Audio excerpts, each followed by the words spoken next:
මේ ඕනෑම නිෂ්පාදනයක ෆැක්ටරි එකක පිඟන් හදන තැනක ටයිල් හදන තැනක ඖෂධ නිෂ්පාදනය කරන තැනක ඉන්නවා ක්වොලිටි කන්ට්‍රෝලර් කෙනෙක්. ඒකට වෙනම ඩිපාර්ට්මන්ට් එකක් තියෙනවා.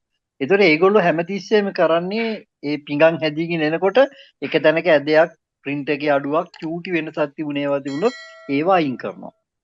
ඔය පසු කාලෙම අර සේල් වල හම්බෙන්නේ ඒ ක්වොලිටි එකෙන් අඩු වේවා මොකද ක්වොලිටි එක කන්ට්‍රෝල් කරනවා පාලනය කරනවා.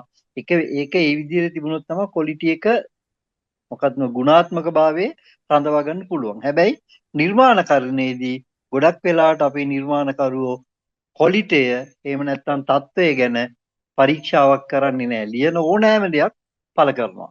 ඒක නැවත සංස්කරණය කරන්නෙත් නැහැ. මට මම කියවලා තියෙනවා මාගමසේකරගේ දිනපොත. ඒ දිනපොතේ මාමලපසු සෝන්කොතේ දුක් ගීයක් තියෙනු මැනවි කියන ජනප්‍රිය ගීතය කවියක් විදිහට ඔහු රචනා කරනවා. ඒ රචනා කරන කවිය මං හිතන්නේ මේ වෙලාවේ මම මතක් කරන්න ඕන.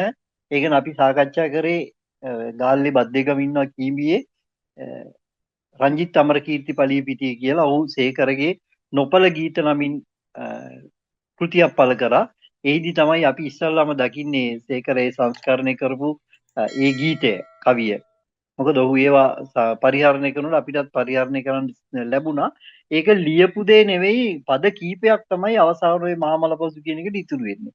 සතත අභ්‍යාසය සංස්කරණය දිගට කරලා කාලයකට පස්සේ තමයි ඒක ඉදිරිපත් කරන්නේ. නමුත් අපට අද වෙලා තියෙන්නේ මාධ්‍ය නිසා හෝ එහෙම නැත්නම් නිර්මාණකරුවන්ගේ මම හරිය කියන පොඩි උද්දච්චකම වගේ කාරණාවක් නිසා වෙන්න ඇති නිර්මාණය සංස්කරණය කරන්න එම්පිටින් ඉදිරිපත් කරනවා.